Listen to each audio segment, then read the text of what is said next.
Hello and welcome to the podcast of exaggerated hand gestures. The Dungeon Masters Guild House. This is a weekly podcast where I, Matthew Whitby, sit down with people all across the DMsGuild space and surrounding and just chat about their creative process and all cool stuff. And this week, I am overjoyed to be joined by Micah Watt of Pyromaniac Press. Thank you so much. Pyromaniac Press. Thank you for having me. Almost stumbled there. But no, yeah, how are you doing? I'm good. Doing pretty well. Yourself? Yeah, doing all right. I think I got new internet yesterday, and to pull behind the curtain a little bit, I used to have under a megabyte of upload speed. So each podcast I would upload would take me 24 hours.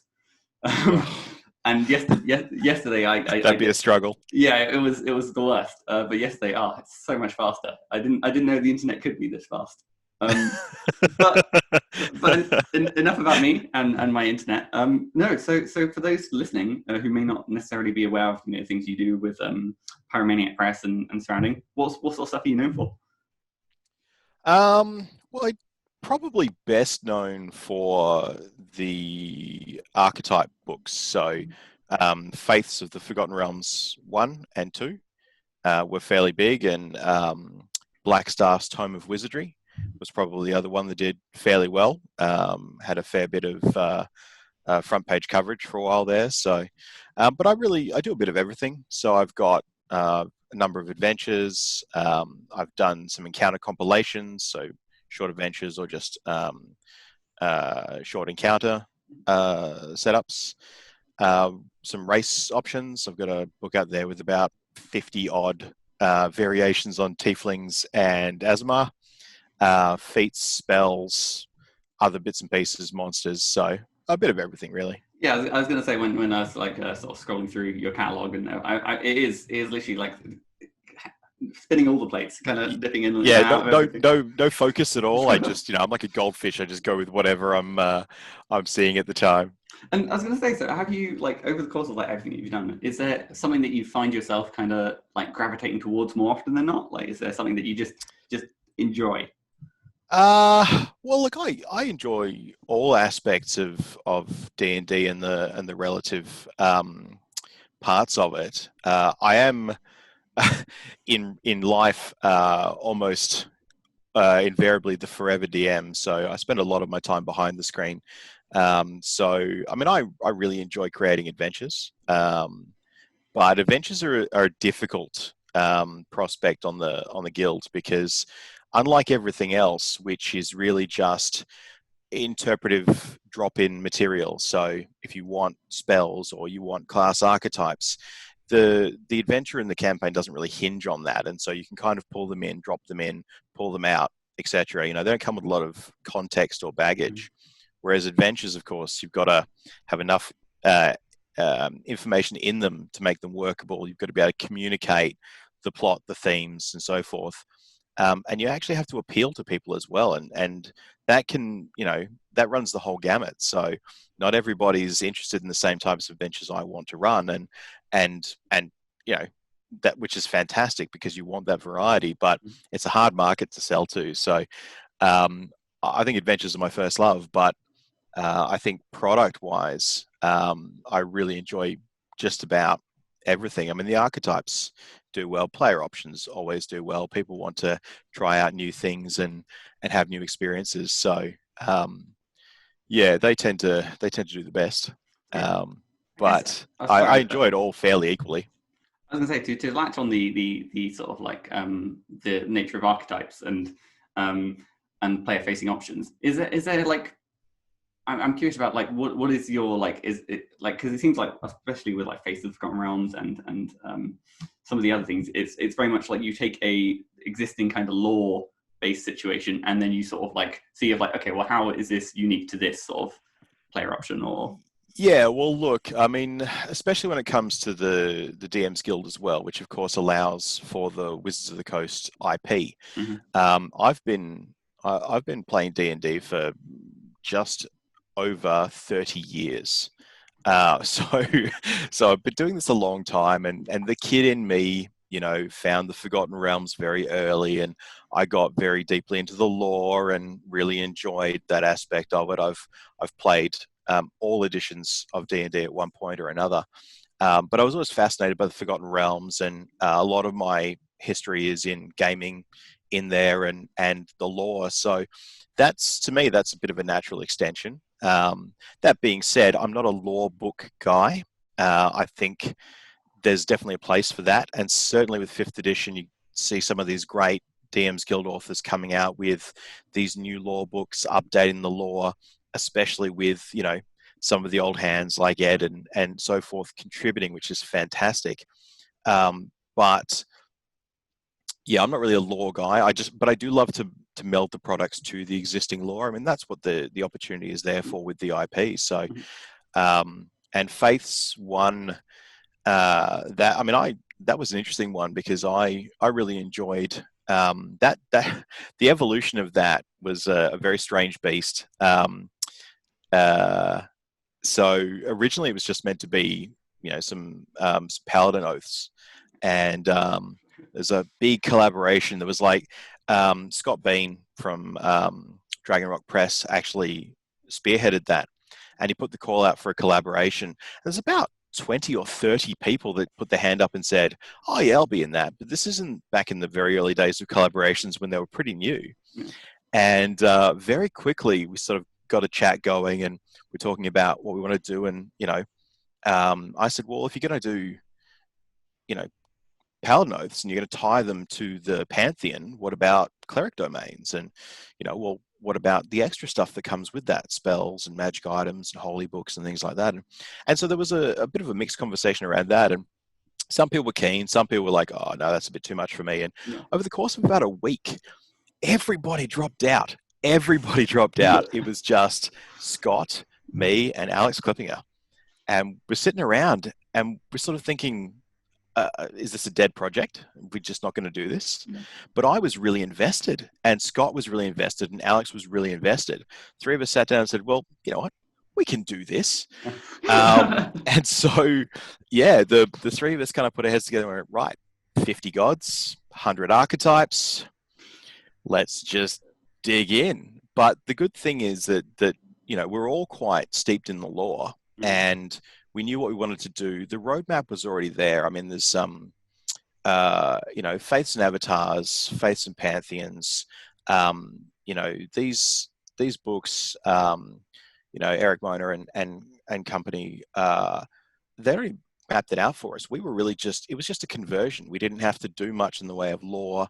The deep lore was already there. We were just connecting it to 5th edition mechanics. So, that was a long project. It was a great project. We worked very, very hard on it for a very long time before we got the final result. But we were all very pleased with it.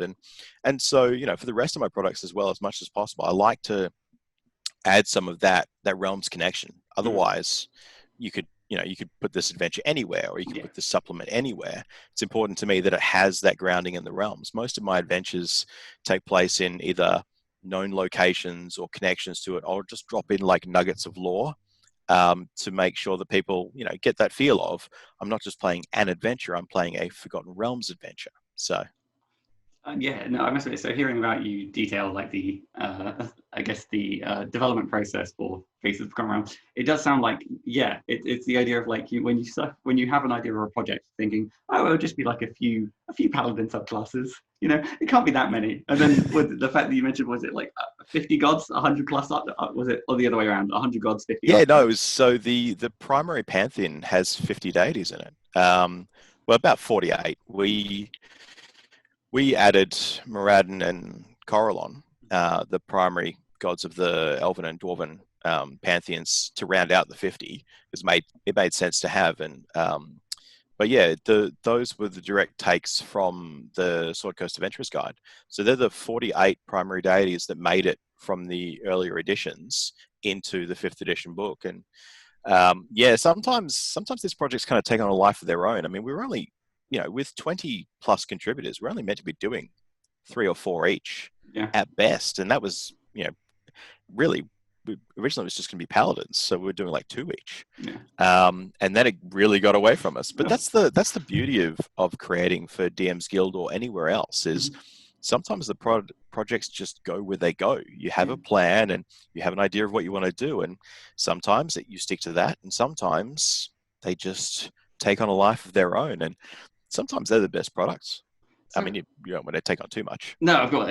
Yeah, I think that you sometimes you do have to draw a line to be like, okay, well, this is getting a little bit excessive. But then I don't know. I mean, that's what project managers are for. You see, yeah, to keep us from going crazy. Yeah. And I suppose there's always a case of like, I mean, there's like we being like freelance, like writers and it's like there's never really like a hard deadline. It's a case of like, obviously it's sometimes nicer, but in the case of like if you want a project to grow and you can see the scope that it could reach and the potential it could reach, sometimes it's like, I could just why not include clerics as well? I mean, it's only double the workload. Yeah, only double. There's definitely freedom in what we do. I mean, a lot of the DMs Guild writers will, if the opportunities arise, they will freelance or be able to take commissions for various publishing companies, both large and small, which is great. But it is a bit of a different world. I mean, if you look at running your own project is easy because you can do whatever you want, unless there's an externally imposed deadline. Say you're trying to release something to sync with, Rime of the Ice Maiden. Then there's, sorry, my child just ran past. It's always the unexpected interruptions to get your attention. Yeah. Yeah. So if you want to release in conjunction with the official releases, then there's those externally imposed deadlines. But when you're writing your own stuff, you've got all the freedom in the world. If you hit a creative block and you just need to leave it for a couple of days, there's no one emailing you saying, "Where is that manuscript you promised me? The deadline's passed." But also, I mean, some of the guild projects, particularly when you do collaborations, particularly with some of the more professional sort of writers and creators, is there will be that sort of hierarchy of, yes, we have a schedule, yes, we have a deadline, soft deadlines, hard deadlines.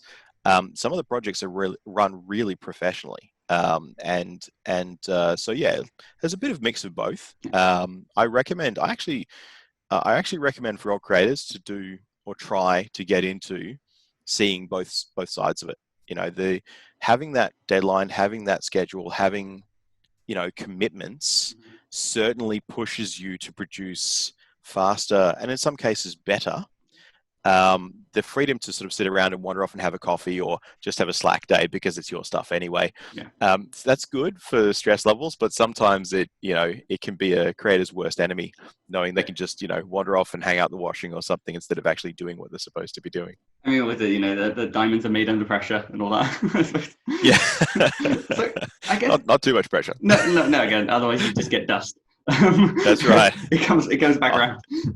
There are definitely times in certain projects I've felt like I am moving on to the dust level. Yeah. Thankfully, often as creators, we can find that fuel to sort of recharge. But yeah, there's the right level of pressure. Not too little, not too much, just enough to be productive. And obviously, it varies from person to person. But I did want to kind of around. So when did you how long have you been creating content for the DMs Guild?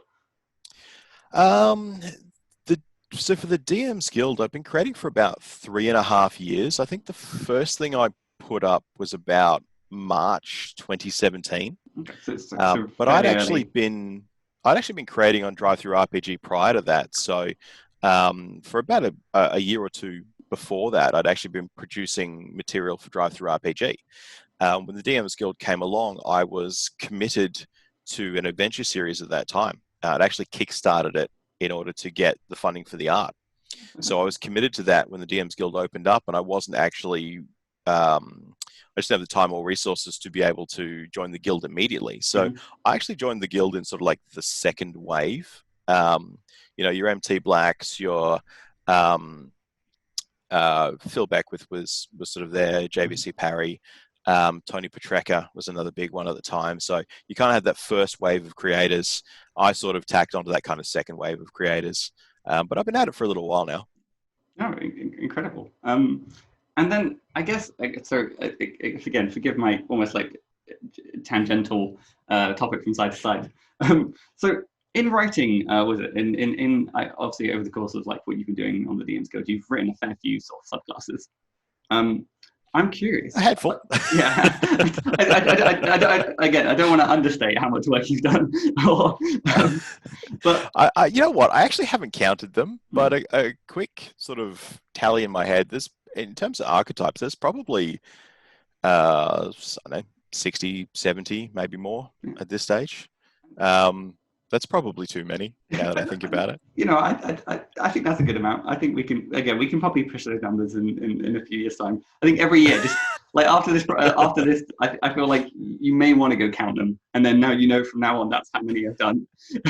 That's information for the next interview. I'll have the hard numbers. Actually, I haven't stopped either. I'm doing another project with archetypes in it. So apparently that just seems to be my forte.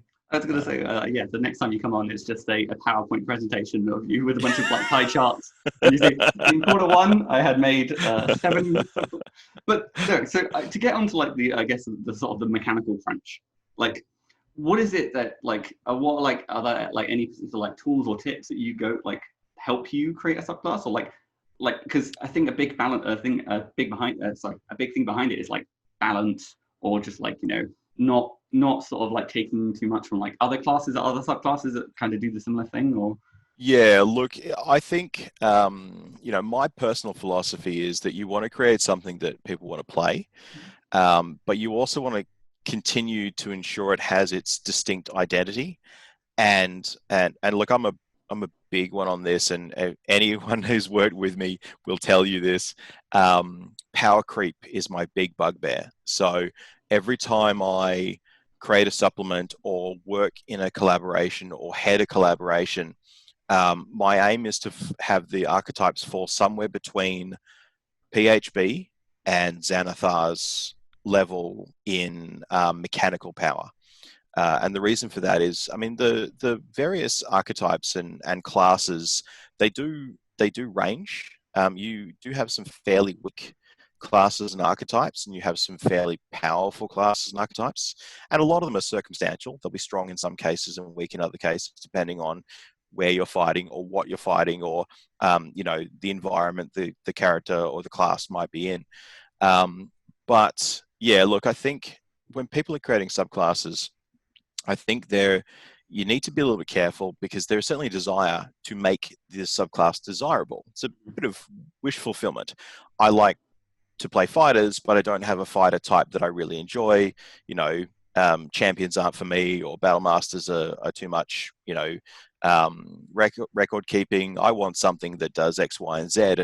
And I think sometimes you can kind of fall into that trap of going and giving an archetype everything you want. You know, everything you want in an archetype, the be all and end all. And I think you need to, well, rather, you know, anyone creating, and myself particularly, I hold myself in check and say, well, look, is this going to be power balanced? Because if it isn't, wish fulfillment is wonderful, but at the end of the day, you're not going to get a solid product.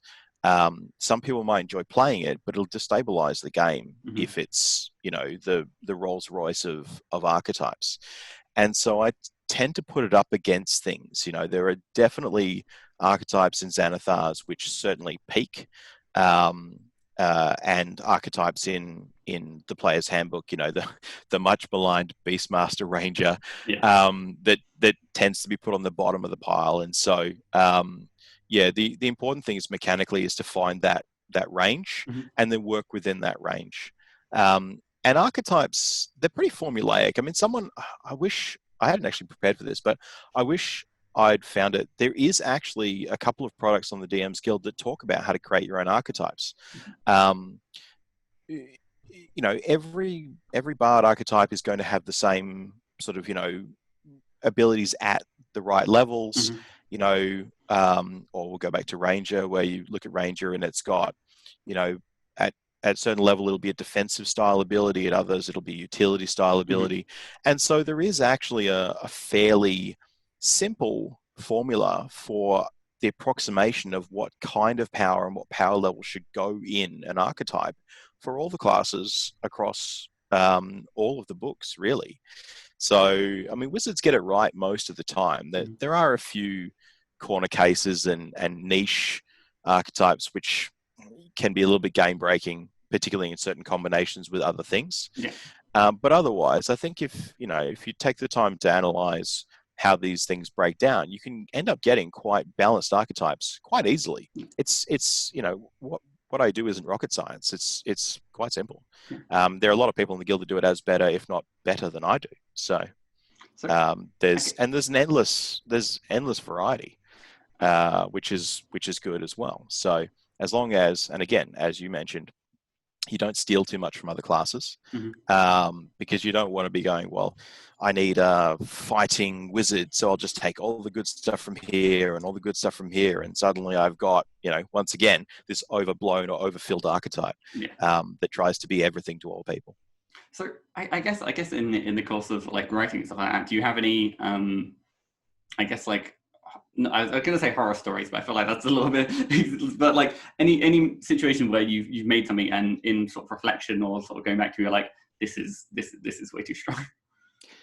Yes. So absolutely. And the thing is that, the part of your journey as a creator for the guild, whether it's archetypes or adventures or anything else, is the self-reflection point, the point of going, well, I love this idea. I want to make it work, but is it actually working? Taking a step back from your darling and going, well, I love this concept, but is it really working? The first product I put up on the guild was Barbarians, Warriors of Spirit, I think I called it. And there were 3 archetypes in there.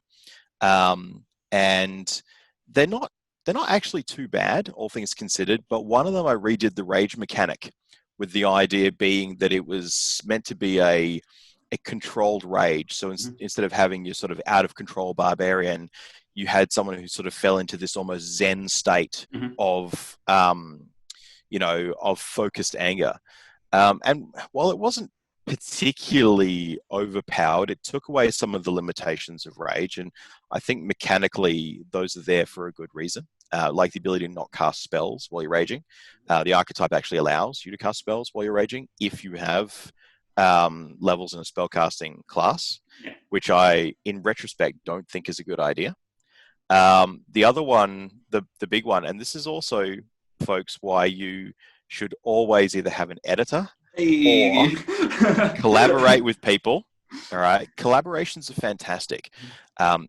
I love, in fact, my favorite projects are collaborations, because you get to meet all these great people with all these great ideas that don't think the way you think.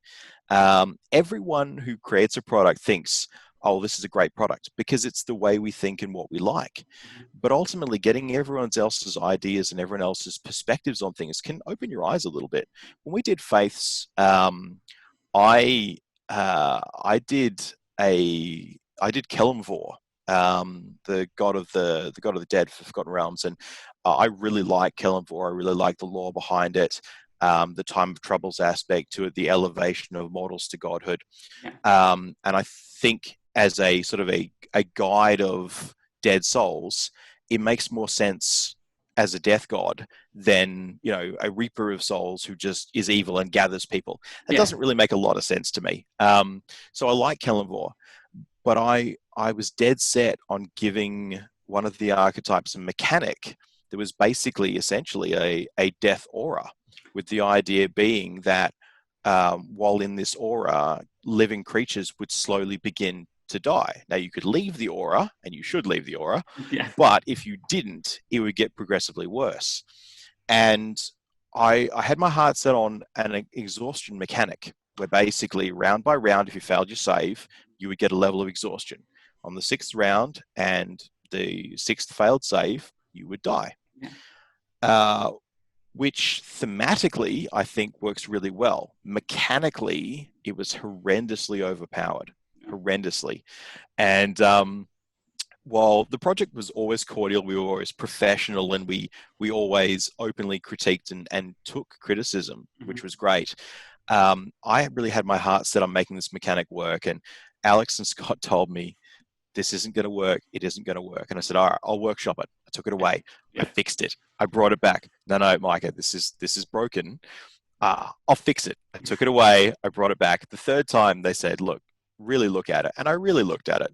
And I realized that, yeah, look, it was my darling, and sometimes you have to kill your darlings. Yeah. Sometimes themes and mechanics just don't work. And trying to flog them or push them into, a square peg into a round hole, sometimes you just need to let it go. So you need that outside perspective sometimes to stop you from getting too invested. So yeah, collaborations and editors. I'll say editors like 4 times in this podcast. Anyone watching, hire an editor. Woo. So, no, it's funny because like it is like, so hearing like that mechanic about the idea of like an aura of exhaustion. See, I guess it feels weird because like when you think about like monsters and like almost like player-facing options, it feels like you could probably create a balanced monster that has this aura of exhaustion.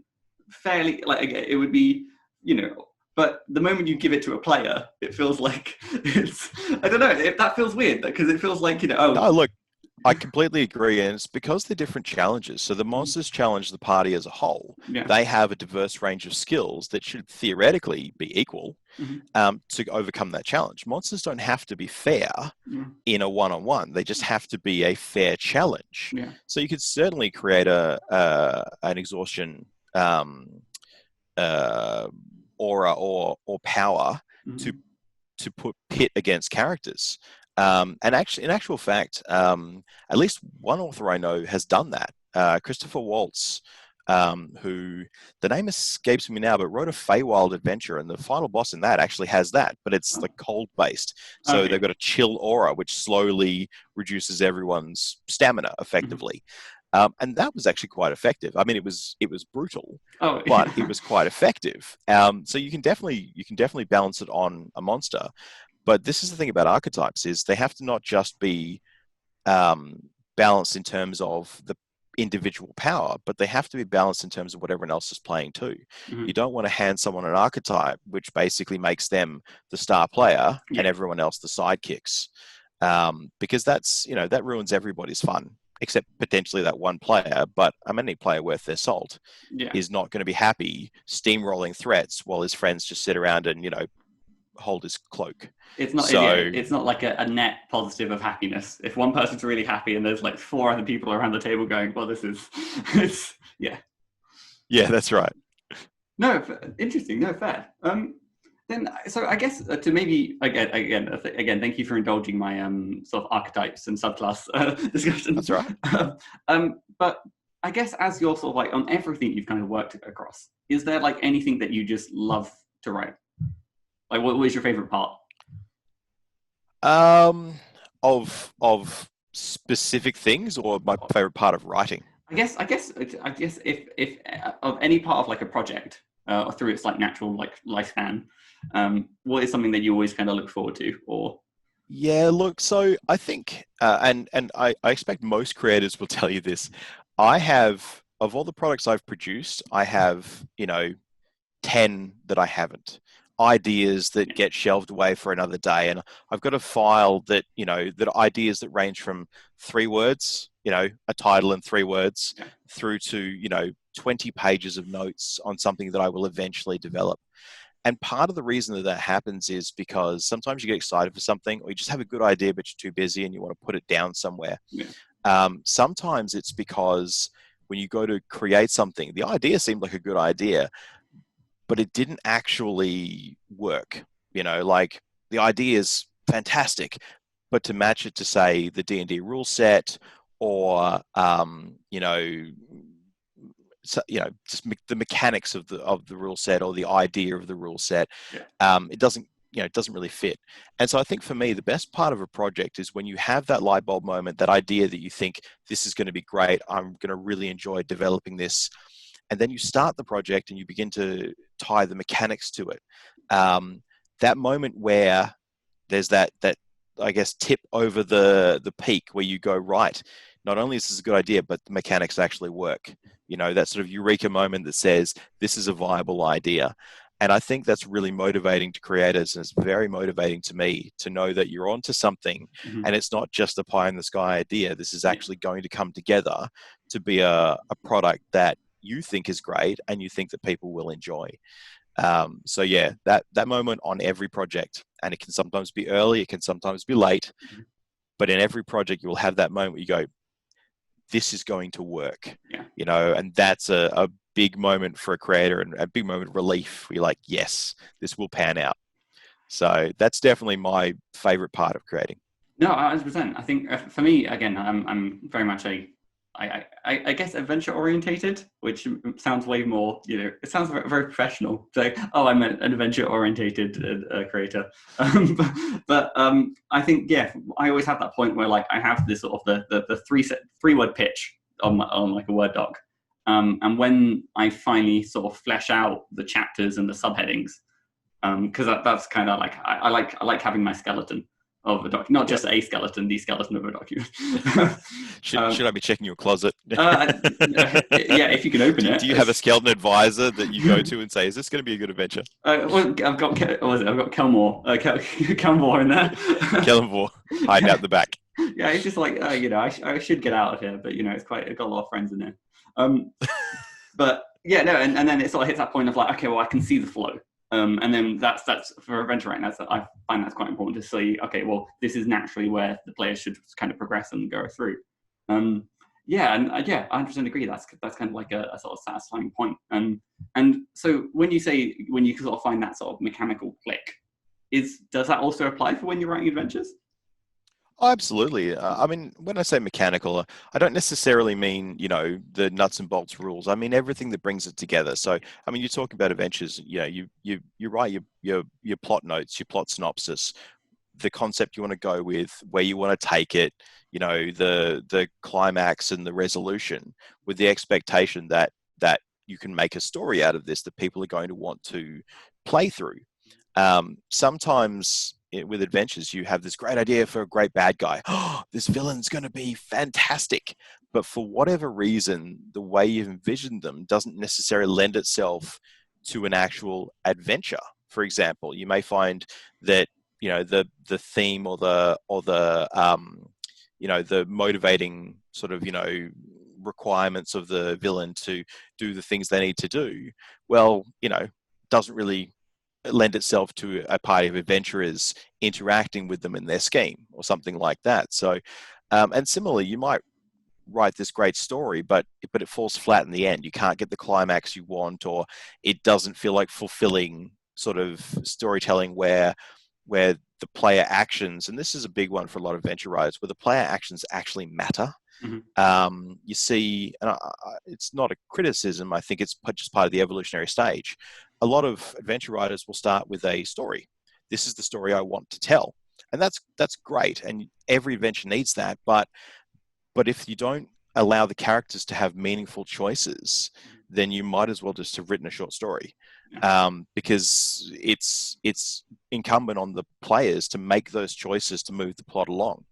And look, I'm as guilty of that as anyone. The first, we all have DM horror stories when we first started out. I started out when I was sort of, late childhood, early teens. And so when I really started DMing seriously in my early teens, it was all plot driven. The characters were there to do the things that I said they were there to do, So, look, it's you certainly need to make sure that adventures, as well as other types of products, still have that kind of the gears all mesh, if you like. The things you want to achieve actually are achievable with the medium you're using. So no, that's I think it's always interesting when obviously being always constantly aware that whatever you're creating is always going to be either DM facing or player facing, and trying to think of like, one thing is obviously making it as easy for the players or the DM to kind of grok, or just like generally like get involved with what you've written.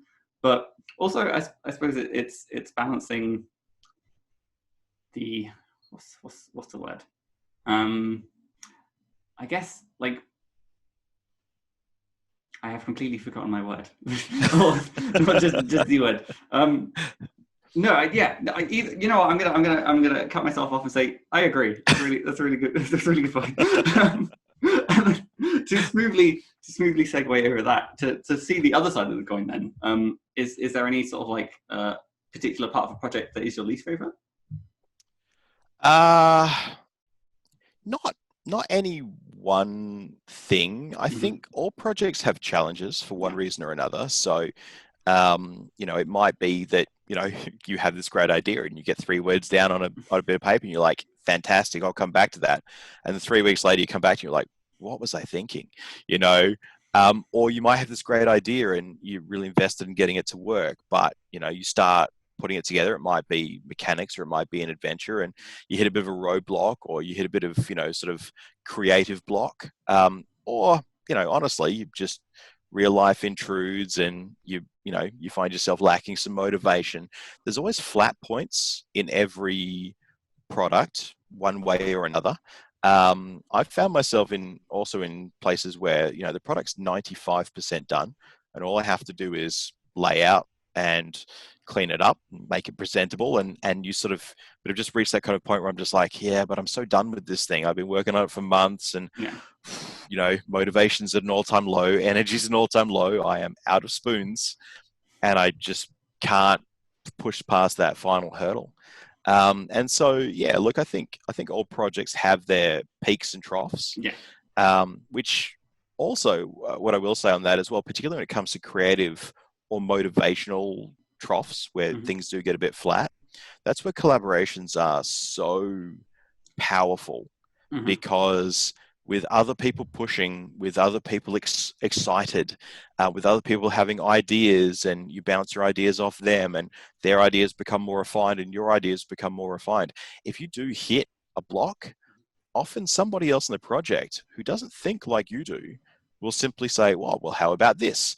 And suddenly that barrier is gone. They've just gone right past it because for them, it's not a barrier.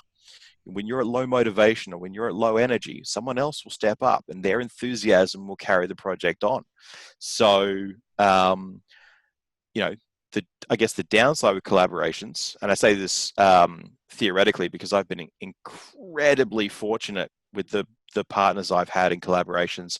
I have had no bad experiences, but apparently if you do have some interpersonal conflict, that obviously is the other side of things where, people perhaps won't take feedback, or, aren't open to new ideas or want it that way, or just have a personality clash. It doesn't have to be anyone being unreasonable. Some people just don't necessarily get along. So, but I've heard a few horror stories, but thankfully, I've been incredibly lucky. Everyone I've worked with has been incredibly professional, willing to take feedback, willing to give feedback, and do it respectfully, in such a way that we're all working towards the same end, the same goal, and a product we can be proud of. So I've been incredibly fortunate. I haven't had any issues at all. And that helps me when I hit those flat points. So again, and I'll say this a few times, anyone watching this, if you either write for DMsGuild or want to write for DMsGuild, highly recommend get to know some of the people, join the Discord, reach out to other authors, get yourself on some collaborations, learn, teach, be part of the community. And I think so funnily enough, I think there's a lot of conversations that occasionally pop up on like the Facebook group, the DMsGuild Facebook group, and other things of like, how do I get involved in collaborations? And I think, again, being like aware of the creators on Twitter and like in all the sort of the social sphere as a whole, you see these calls out, on occasion. But sometimes, again, just by having like knowing a product you kind of want to do that maybe is just a little bit too big for you yourself to handle, to just put your pitch out there and just be like, hey, I would like some help on this. There's so many new creators equally looking for like, the chance to jump on a collaboration. And this is how those sort of like partnerships and things, of like. Absolutely. And I think as well, I think once you've done a few collabs, you do have, I guess, either favorite partners or people that you've worked well with that had a good experience that want to go again. And so I think a lot of new creators or a lot of creators that do a lot of solo stuff might look at these groups as in groups and say, oh, well, that guy always works with that guy, always works with that person, always works with, X, Y, and Z, or they're a team, That's not necessarily the case. We all have preferences. We all have people we enjoy working with. But what I do think is that I mean, all the people I know are very open to new writers or getting different voices on board. And that's how the community grows and gets new ideas. For the same reason you don't want to just do your own products all the time. You don't want to work with the same people all the time. I mean, I have some partners in crime. I work a fair bit with Phil Beckwith. He and I live in the same town, and since we're in pretty much the opposite time zone to everybody else on the guild, or most people on the guild, we're in Australia, so often we find it very easy for communication, and we think very similarly as well. So he and I work well together, and I've had a few repeat collaborations, but also I've had, just out of the blue, this person's got something going, or, I like what this person does, I'll reach out to them, and people shouldn't be afraid to reach out to their, it's called dream collaborators, but people they look up to and people they respect. I mean, that's how we're all in the same boat. We all just want to create good content. So, I think sometimes, particularly, there was a conversation going on a little while ago on Twitter about these kind of, I guess, the standards in the guild over time becoming higher, the professionalism, the presentation, in truth, the money being spent on the polish of the products. And some of these kind of in-groups being formed. And I think there is some of that, but also the walls aren't as thick as people think. Everybody I've spoken to was happy to talk to other creators, whether they've got 10 years experience or no years experience. Some of the newer creators that have been creating for less than a year have some of the best ideas, the freshest ideas, if you want to look at like the more, quite marketable ideas, if you're concerned about whether or not a product is going to sell, which is a factor, and it's something that if you're going to work in a market, you need to consider. But again, I mean, honestly, no one makes any money out of this, or very few people make any money out of this. We do this for love it. So you need to create the products that you love creating. And I suppose there's you definitely shouldn't try and tie your worth or your creative worth on how well a product sells. No. And you know what, I see that a lot as well. People are like, what if it doesn't get copper, or what if it doesn't get a medal? Or, to be honest, who cares? I say that a little bit flippantly, and I don't mean that. We all care. We all want our products to do well. We all want people to like our products. But I think it's important. Some people have garnered a reputation as being good creators, and most of their products will almost instantly go to copper, silver, or have success. Some people have breakout products. I know a couple of creators, their first product did really, really well, and then they weren't able to replicate that success. It was just an innovative idea that at the time caught the market's imagination. Everyone went, this is fantastic. And lots of people bought it. And that was fantastic. But then it set perhaps an unreal expectation and pressure on themselves to do as well the second or third time. But most creators, their early products don't do well. And it takes time and repeated products and building your I would say standing in the community, because that sounds terrible. But what I mean is getting your name out there, getting people to understand that you are here, that you do stuff. No one became famous overnight. Sorry, to add on to that, I think I remember, I wish I could credit it properly, but someone who said the best way to sell some of your older products is to release a new product. Just keep going, keep running. And I'll give you a perfect example of that. When we released Faiths of the Forgotten Realms 2, from the release date of Faiths of the Forgotten Realms 2, we have sold more copies of Faiths of the Forgotten Realms 1 than Faiths of the Forgotten Realms 2. So releasing Faiths 2 in its own right was a good product. I actually think it was a better product than it did in terms of sales. I'm certainly prouder of it as a polished product than Faith's one, but it actually caused a huge upswell in sales of Faith's one. And this is the thing, if you establish your credentials as a creator, you create things that people like, and they discover you on your 10th product, the first thing they will do is go back to your back catalog and see what else you did. And so this idea of instant success, I mean, there's so many creators in the guild now, which is fantastic. We want to see, well, I want to see more voices out there, more ideas. Everything on the guild, as far as I'm concerned, from the best product to the worst product, offers something to the community and to the game of D&D, which we all love. But it's very easy to get buried. I mean, in the early days, you know, particularly the first wave of creators, they put something up on the new products page. It stayed there for a couple of days because there just weren't that many new products coming out. Now, if you put something up, you're lucky if it lasts 5 minutes before it's been pushed to 10th, 11th in line, because there are so many products coming out. And you get these big bursts as well. Ashley Warren does the Adventure Writers... the RPG Writers Workshop. Yeah, that's right. And that's brought this whole new wave of excited creators bringing adventures into the market, and which is fantastic. But what happens is, when the workshop ends, there is a huge dump of adventures onto the DMs Guild.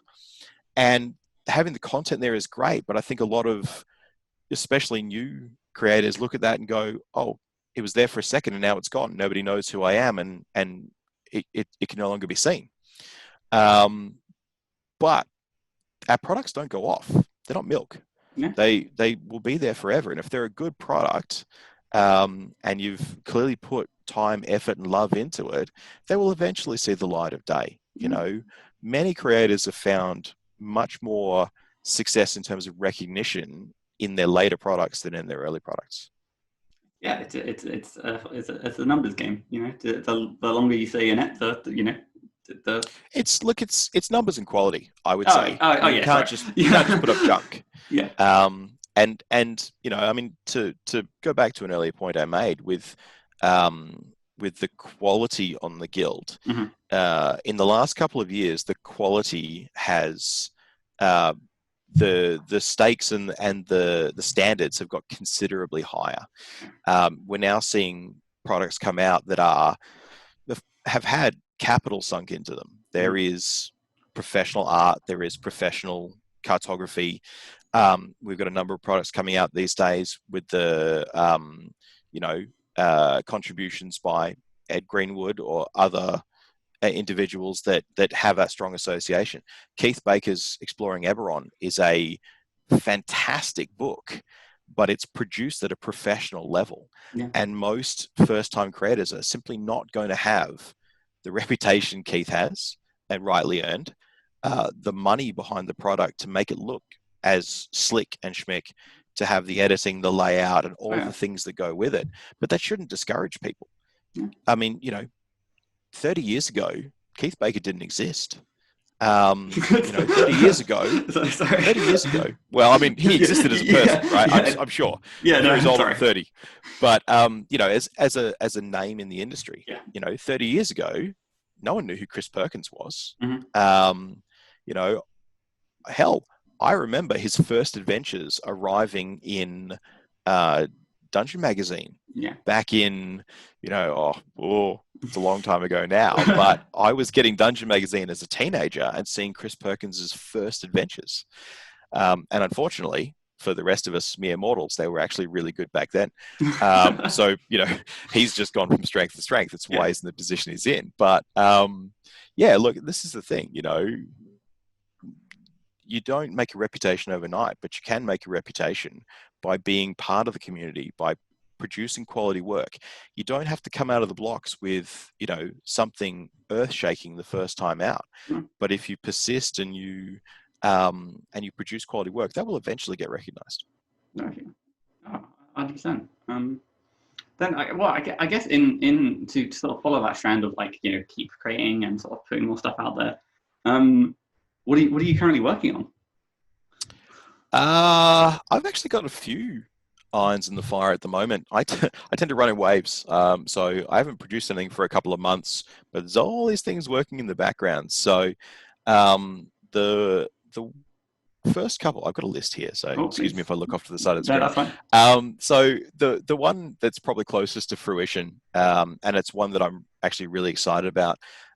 Justin Johnson and Phil Beckwith are heading a project called Bigby's Handbook of Creative Spell Use. Handbook. Nice. Yes, Bigby's Handbook. I used to see the front page illustration. It's absolutely fantastic. Um, Phil's put it up on Facebook, so I'll spoil it. But it's basically a shrunken gnome being thrown by a Bigby's hand. Nice. So it's very cool. And you know, and I'll admit there are a few puns in some of the technique names, but the whole idea is we have all these spells, and the only spells included in the book are actually published by official sources, so the Player's Handbook and Xanathar's Guide and things like that. But it's sort of new ways to combine or tactics to use or ways parties can work together to get the most out of their spells. So it's not just drop a fireball, things are still alive, fire a magic missile. Yeah. You know, it's tactical, but it's also, you know, interesting combinations that perhaps people may not have thought of. So there's a few old tricks in there from some of the old campaigners, but generally it's creative ways to use your spells. And so I think there's about 50 techniques, and most of them are combinations of 2 or more spells, sometimes combinations of different class spells or abilities. Sometimes it's tricks that a wizard or a caster can do on their own, you know, or clever ways to use things. And that's almost by accident. That's actually an all Australian collaboration. Yeah. So Justin's generally known for the fact that he's an editor, and Phil, of course, is a creator as well. And Justin and Phil and I were sort of chatting, and we've been talking to all of the Australian creators, because we're a bit of a minority on the guild, and we all, you know, have the same sort of regional problems of time zone issues and, you know, access to convention issues and things like that. So we've kind of been chatting, and this all just came about fairly quickly, and suddenly we've got all of these great ideas coming together. So that's actually due out fairly soon, within the next couple of weeks. So maybe by the time this is up, it'll be up or very close to being up. At the very least, if it is out, again, there will be a link somewhere in the description at the very least. What else? So I'm working on a version of Face of the Forgotten Realms 3.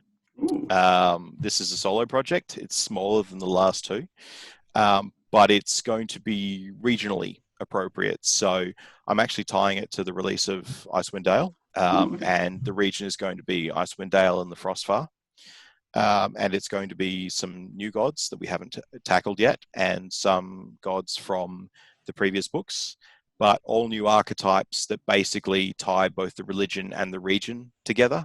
So, you know, some tundra-based ranges and so forth, but there's going to be 20 plus archetypes in it. I still got to have a look at a few of the ones that I'm not quite there yet on, decide if they're going to make the book or not. But that hopefully will be released about the same time as Icewind Dale, the official book, to kind of match that up.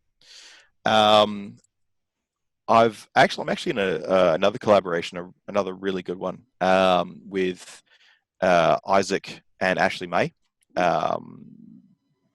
extending Isaac's strange things or weird things I've found on the floor or in a planar portal. This one's called Weird Stuff I Found in the Guild, and it's actually 100 artifacts for the Forgotten Realms or other campaign worlds. These aren't small magic items. They are fully fleshed artifacts, deep lore, lots of not just, you know, combat power. Some of them have very little combat power, but lots of sort of, you know, interconnected abilities that make them feel like they've got real depth and you know, sort of campaign impacting abilities. I mean, some of these artifacts you could anchor an entire campaign around, either the discovery of or using it for its, you know, associated purpose or in its associated environment. I mean, I was going to say, there's the tale of older time is taking a evil artifact and finding the ways to destroy it. That's a campaign in itself. Oh, absolutely, and we've and it runs the whole gamut. So there's ones that are meant maybe less powerful, meant to be used to maybe sort of against a foe, and there are others that are genuinely earth-shaking artifacts that need to be contained, destroyed, or whatnot. And but again, the team on that, the creativity in that is just really impressive. I've been going through the different entries and that we all do sort of peer review each other and give critique and so forth. And I've been honestly blown away by the value in all of this. And Ashley's doing the layout. She just allowed us to have a look at the draft layout, and it's a beautiful looking book so far. I don't know if it's quite going to be the end result, but I'm really looking forward to that coming out. So that should be probably next month as well. I mean, was it Ashley and Isaac? They're a power couple.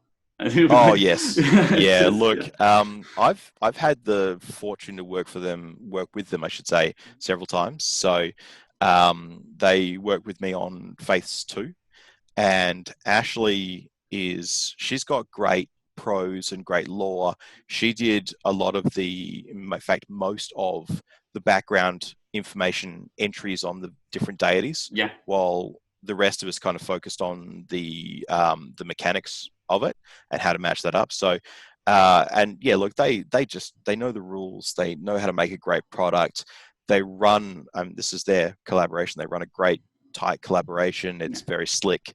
It's a great group to be with. And again, they have a knack of finding just great collaborators, people that have great ideas, that take direction, take critique, give critique.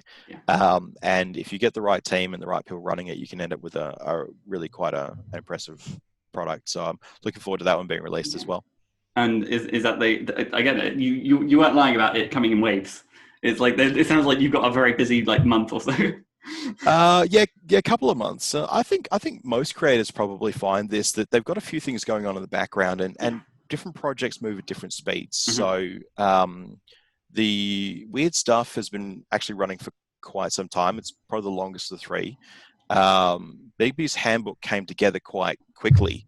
It took a while to get everything ironed out, and Faiths 3. I wasn't going to do another archetype book for a while after Blackstaffs, which I released, I think, late March, early April. And I thought, okay, I'm done with archetypes for a while. But I started thinking about some of the stuff we missed and just jotting some notes down. I think one of the things for Faiths 2, the feedback was, we had Bahamut, the dragon god, but the archetypes didn't include a paladin, which naturally you would assume would be in the Bahamut entry. And as it turns out, we did have a draft of one, but the two that got used were just much stronger ideas from Ryan and Steve Fiddler. And so it didn't make the cut. And I thought, well, there's some stuff missing here. And so I just started tooling away at that in my spare time. And all of a sudden I got this big burst of creativity and I got a real energy for it. And then I realized a lot of what I was doing, I was working on some Levistus stuff, Prince Levistus from Stygia, on something else, actually an adventure I was writing. And I thought, well, hang on a second, there's a cold theme going here. And so it's about a month or a month and a half ago, I thought, well, hang on a second, I could actually turn this into something. And that one came together really quickly. And thankfully, because I didn't give myself a big time window, I'm the only person writing on this one. So it's all on me. If it gets released on time, then it's on me. And if it doesn't get released on time, well, I don't let anyone down. So, so different projects will bubble along in the background. And then suddenly there's that final push towards the end. And in this case, it just happens to be all these coming at once. I've actually got a fourth project, which we are loosely at this stage calling the Cubonomicon, which is basically a book of variant gelatinous cubes. Fantastic. And that actually came about. We again, a few of the DMs Guild creators were going to go on this podcast, Wandering DMs. It's actually a stream, and it was talking about creating monsters. We were just sitting in the lobby before the stream went on, talking about our favorite monsters. Gelatinous Cube happens to be my favorite monster. I think they're fantastic. And so we're chatting about them, and just a few ideas cropped up, and we jokingly said, "Oh, we should do a Gelatinous Cube book." And then when the stream ended, there's a few minutes of a few moments of silence, and someone piped up and said, "So we're doing this book or what?" I'm like, "All right, we're doing this book." Yeah. So, that's been cruising along in the background. That's not a particularly serious one. That's just a bit of fun that the creators are having. So, but yeah, there's always something going on. No, fantastic. And then I guess to you kind of mentioned again, working with so many great people, and looking at the time. Is there anyone in particularly in the DMs Guild that you kind of want to, or the community as a whole, that you kind of want to highlight or like shout out? I always find things like this difficult because you got so many people and you feel like I guess a bit worried that you're not going to mention the right people or not enough, or do you put emphasis on one or the other? There's so many fantastic people in the DMs Guild community. And they're fantastic for different reasons. So, look, I've been very fortunate to work with a number of great people, and I think it's important that I plug them a little bit. So, Ashley and Isaac are fantastic. Steve Fiddler is great. Ryan Langer, maybe a name that not many people have heard but should pay attention to is Brian Holmes. He's a quiet achiever, but he is an amazing creator. Huge amount of respect for the stuff he does. What else? I'm looking at my notes now. No, it's like I said this multiple times, but yeah, this is the question where I feel cruel. But I always feel like in the nature of this podcast and just chatting, so many names come out. Like it's hard. It's in the nature of doing so many collaborations. You naturally just mention the people you work with, and it's rarely like, oh yeah, there's this person who I just despise so much. It's always so positive. So and I think, and this is the thing, and like you do find all these people that give so much as well. And while I'm thinking about it, the other thing which is critical is, and some of these people are creators as well, but the people that champion the guild and champion creators and get out there and create hype and are really supportive. People like D&D Elise, Cursor Sebs, DM Dango, Cam Day, I'm going to horribly mash his name, but Patrick Higginbotham, these guys that do reviews and get out there and push Bill's products, even podcasts like this, Matthew, that raise awareness for the guild. These are important because, as much as the guild is out there, as much as it's been out for years and it's strong and we're getting some really professional products out of it, I think we're still fighting this strange anonymity that because we're not part of the mainstream production, a lot of us just, a lot of people just don't know the guild exists. Yeah. And the guild is one of the better publicized platforms. And the other thing, of course, is we're fighting this homebrew tag. And don't get me wrong, it persists for a reason. Everyone can create content. Not everyone can create good content. And I don't say that as an ability thing. I talk about things like creating archetypes for wish fulfillment, or throwing an idea down. And these are all things that improve or create conversations or get more interest.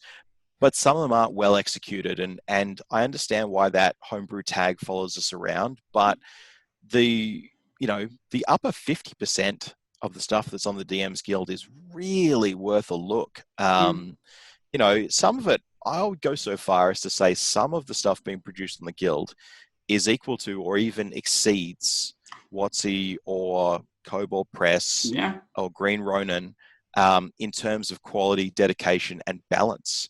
And I think a lot of people dismiss it because there isn't, that corporate oversight, that quality control. But a lot of the creators work very, very hard to make sure this is good quality, balanced content. because they care. We all care. This is the Oh, thing. We all care that our games are good. We all care that content is good. yeah. We all love D&D and want to have more and better.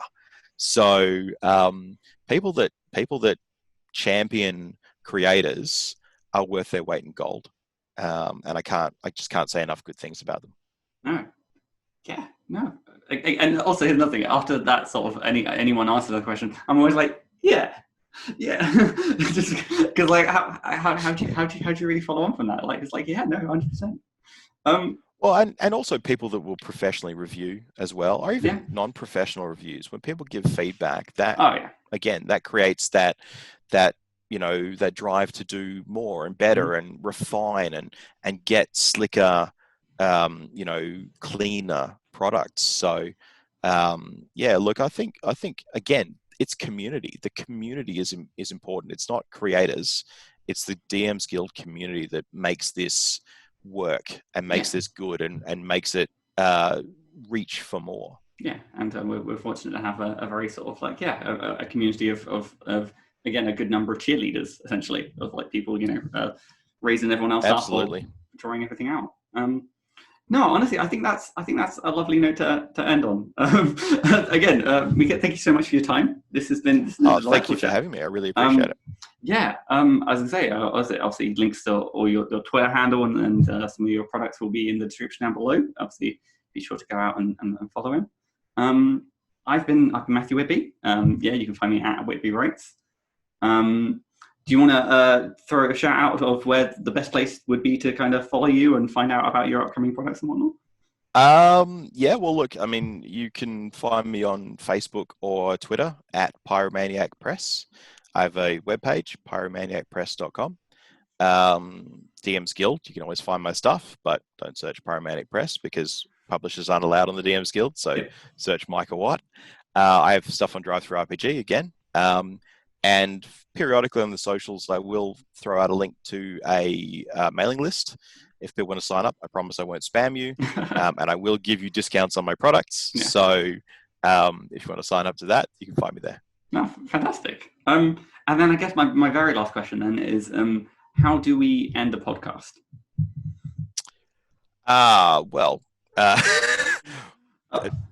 You know what? Actually, look, I was gonna say, I do have an idea.